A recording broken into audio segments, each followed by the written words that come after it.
కర్నూలు నగరంలోని కొండారెడ్డి బుర్జు వద్దకు నారా లోకేష్ యువగళం పాదయాత్ర సోమవారం చేరుకుంది. ఆయనకు అక్కడ ఘన స్వాగతం లభించింది. లోకేష్ పాదయాత్రలో కర్నూలు వీధులు కిక్కిరిశాయి. లోకేష్ను చూసేందుకు భారీగా మహిళలు, యువత, వృద్ధులు భారీగా రోడ్డుపైకి వచ్చారు. కాలనీల్లో పేరుకుపోయిన సమస్యల గురించి లోకేష్ దృష్టికి తీసుకువచ్చారు. సమస్యలు వింటూ అందరితో లోకేష్ ఫోటోలు దిగారు. టీడీపీ అధికారంలోకి వచ్చిన వెంటనే కర్నూలులో తాగునీటి సమస్యను శాశ్వతంగా పరిష్కారం చేస్తామని ఆయన హామీ ఇచ్చారు. ఒక దుర్మార్గుడి దుండడి కాల్పులో మరణించిన రంగారెడ్డి కోర్టు జడ్జి కూతురు మరణించడం మేము చాలా బాధాతప్త హృదయంతో మాట్లాడుతున్నాం. ఈరోజు ఏదైతే అమెరికాలో ఈ గన్ కల్చర్ ఉందో ఇది చాలా మానవాళికే పెనుముప్పు.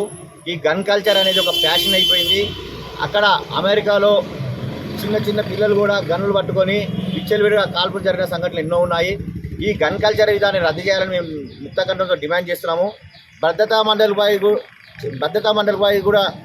కూడా దీనిపై సమగ్ర విచారణ జరిపి అన్ని ప్రపంచ దేశాలు ముక్తకంఠంతో దీన్ని ఖండించాలి.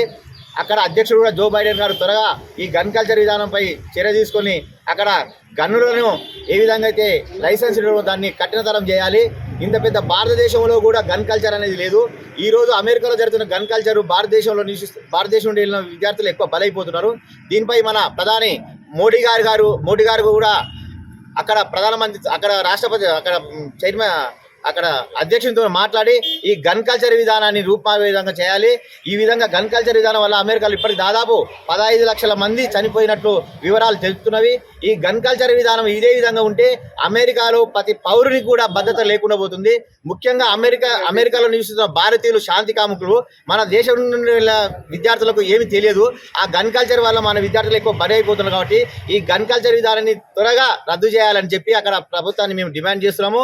భారతదేశ ప్రధానమంత్రి కూడా త్వరగా దీనిపై సమగ్ర విచారణ జరిపించి గన్ కల్చర్ విధానాన్ని రద్దు చేసేటట్లు బైడెన్ గారితో కూడా చర్చలు జరపాలని మేము న్యాయవాదులము కోరుతున్నాము.